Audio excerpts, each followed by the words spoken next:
मनोज जरांगे यांच्या मुंबईतल्या आंदोलनाला मुंबई पोलिसांनी आता एका दिवसाची परवानगी दिली। मुंबईमध्ये आंदोलन करण्यासाठी एक दिवसाची परवानगी आहे। शनिवारी रविवारी परवानगी नाहीये। मुंबई पोलिसांकडून आंदोलनाची परवानगी देण्यात आली। 5000 आंदोलकांना सहभागी होता येणार आहे। अटी शर्तींसह आंदोलनाला मुंबई पोलिसांनी आता परवानगी दिली। आंदोलनाची परवानगी आहे, नियमांचं पालन करून आंदोलन करणार असं आता जरांगे म्हणतात। परवानगी दिली असेल तर स्वागत, मात्र एका दिवसाची परवानगी मान्य नसल्याचं जरांगे म्हणतात। एका दिवसामध्ये आरक्षण द्या, आंदोलन मागे घेतो असं देखील जरांगेंनी म्हटलं।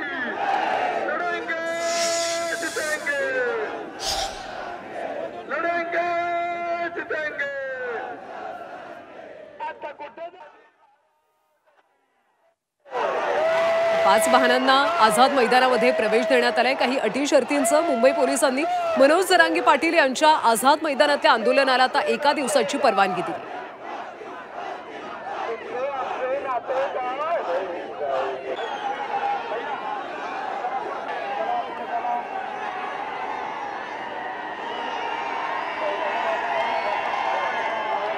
त्यामुळे आता कशा पद्धतीने एका दिवसाचं आंदोलन होते हे पाहणं अतिशय महत्त्वाचं आहे।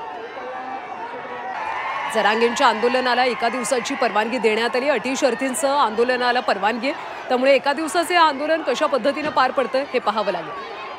मराठा समाज हा कायदा मोडणारा नाहीये, त्यामुळे नियमांचं पालन करून आम्ही आंदोलन करू असं जरांगे पाटील म्हणतात। मात्र एका दिवसाचं आंदोलन आम्हाला मान्य नाहीये। जर एका दिवसामध्ये सरकारनं मागण्या मान्य केल्या तर एका दिवसामध्ये आम्ही आंदोलन सुद्धा मागे घेऊ असं जरांगे म्हणतात।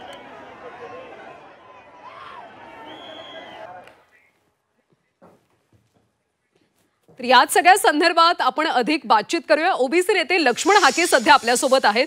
हाकेजी, खरं तर काल हायकोर्टाने म्हटलं होतं की कुठल्याही प्रकारच्या आंदोलनाला परवानगी नाहीये, मात्र आता मुंबई पोलिसांनी एका दिवसाच्या आंदोलनासाठी परवानगी दिली। खरं तर मुंबईमधला आताची जी परिस्थिती आहे ती परिस्थिती कायदा आणि सुव्यवस्था बिघडणारीच परिस्थिती आहे। त्यामुळे एवढा मोठा मॉब आणि एवढी वाहनांची संख्या जर मुंबईमध्ये आली तर गणेशोत्सव कालावधीमध्ये निश्चित कायदा सुव्यवस्था बिघडणार आहे। आता त्यांनी ऑर्डरमध्ये काय काय अट्टे ठेवलेत त्या बघाव्या लागतील, पण खरं तर यांच्या आंदोलनाची दिशा आणि स्वरूप पाहता मुंबईमध्ये निश्चित वातावरण बिघडू शकतं, एवढं मात्र मी माझ्या अनुभवानं मी तुम्हाला निश्चित सांगू शकतो। हाकेजी, खरं तर असं म्हटलं जातंय की सरकार काही दबावात निर्णय घेते, त्यामुळे झुंडशाहीला बळी पडून सरकार निर्णय घेतं असं वाघमारे सुद्धा म्हणाले होते। तुम्हाला सुद्धा असंच वाटतं?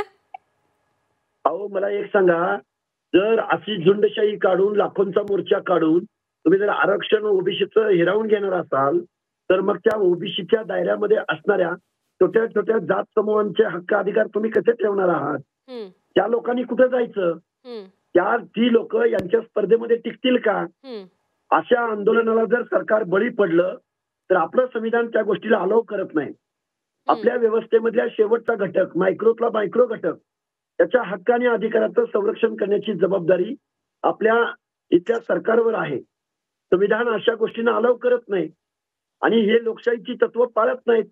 मला कोर्टाचा निर्णय मान्य नाही, मला एक दिवसाचा निर्णय मान्य नाही, मला मुख्यमंत्र्यांचा निर्णय मान्य नाही, मला आयोगाचा निर्णय मान्य नाही, हे हुकुमशाहीचं लक्षण आहे। लोकशाहीमध्ये अशा गोष्टींना थारा नसतो। लोकशाहीमध्ये आंदोलन करायला तुम्हाला लोकशाही मार्गाने परवानगी असते, तो तुमचा हक्क आहे, अधिकार आहे। पण बेकायदा मागणी करून ओबीसीचं आरक्षण जर उद्ध्वस्त होणार असेल, छोट्या छोट्या घटकांचे हक्क अधिकार संपणार असतील तर शासन कसा बरं निर्णय घेईल? त्यामुळे मला वाटतं ही जबरदस्ती झुंडशाही जबरदस्ती चालू आहे आता महाराष्ट्रामध्ये। ओबीसीचं आरक्षण शासनाने जर काही वेळा वाकडा निर्णय घेतला तर ओबीसीचं आरक्षण आज रोजी संपलेलं आहे। हाकेजी, खरं तर तुमचं सुरुवातीपासून मनोज जरांगेंना मराठा आरक्षणाला विरोध पाहायला मिळतोय। आता तुमची पुढची रणनीती काय असेल? एका दिवसाची आता परवानगी मिळालेली आहे। हे बघा, 15% लोकांच्या दबावाला बळी जर सरकार पडत असेल, आम्ही तर 40, 50, 60% आहोत। त्यामुळे आम्हाला सुद्धा या गोष्टीचा विचार करावा लागेल। आम्हाला सुद्धा अशी झुंडशाही दाखवावी लागेल। आम्हाला सुद्धा रस्त्यावर उतरवावं लागेल। हो, निश्चित आम्ही 200, 300, 400 जातीत विभागलेले आहोत, पण लोकांना आता कळतंय की आपलं आरक्षण आता संपणार आहे। त्यामुळे ओबीसी बांधव सुद्धा याचा निश्चित विचार करतील आणि मुंबईच्या दिशेनं आम्ही सणासुदीच्या काळात नाही पण मुंबईच्या दिशेने आम्ही सुद्धा निघू। तुम्ही मुंबईच्या दिशेने कधी निघणार आहात आणि या आंदोलनाला आंदोलनाच्याच माध्यमातून उत्तर देणार का? आंदोलनाची भाषा जर इथल्या राज्यकर्त्या लोकांना समजत असेल तर आम्हाला दुर्दैवानं या महाराष्ट्रामध्ये खूप मोठं आंदोलन उभं करावं लागेल. या सगळ्या संदर्भात तुम्ही काही नेत्यांच्या भेटीगाठी घेतलेल्या आहेत का? कारण जरांगे ज्या पद्धतीने ठाम आहेत की काही होऊ दे, मी आंदोलन करणार, मी आरक्षण घेणार, मी कुणालाही जुमानणार नाही, अशी त्यांची भाषा आहे. जरांगे नवं, आम्ही काय म्हणतो की अशा पद्धतीचं एक्झर्शन करण्याचा अधिकार शासनाला नाही.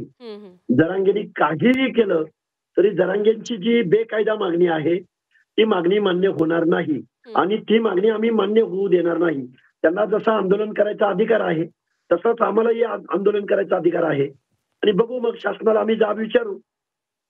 जर जरांगे अशा पद्धतीची आक्रमक भूमिका घेत आहेत, सरकार मात्र कुठेतरी हळुवारपणे गोष्टी सांगते का? सरकार नमतं घेते असं वाटतंय का? नाही, सरकारवरती आजपर्यंत तरी आमचा विश्वास आहे, पण एकूण परिस्थिती बघता जर काही वेडावाकडा निर्णय या सरकारनं जरांगेची मागणी जर मान्य करायचा प्रयत्न केला तर ओबीसीचं आरक्षण संपणार आहे, एवढं मात्र मी अभ्यासानं आणि जबाबदारीनं मी तुम्हाला सांगतोय. सरकारने जरी त्यांचे निर्णय, त्यांच्या मागण्या जरी मान्य केल्या तरी कोर्टामध्ये हे पुढे टिकू शकेल का सगळं? कोर्टापुढे ते टिकणारच नाही. ऑलरेडी सुप्रीम कोर्टाने त्यावर जजमेंट दिलेलं आहे आणि आता एकनाथ शिंदे साहेब आणि देवेंद्र फडणवीस साहेब यांनी 10% आरक्षण दिलंय ना. मग एससीबीसीचं आरक्षण नाकारून यांना ओबीसी मधूनच आरक्षण का पाहिजे हे कळलेलं नाही आम्हाला. म्हणजे याचा अर्थ ओबीसीचं आरक्षण संपवणे. नक्कीच हाकेशजी, त्यामुळे आता जरांगेंचं कशा पद्धतीचं आंदोलन होतं, सरकार नेमकं काय काय भूमिका घेतं हे सगळं पाहणं महत्त्वाचं आहे. धन्यवाद या सगळ्या सविस्तर प्रतिक्रियेबद्दल. धन्यवाद.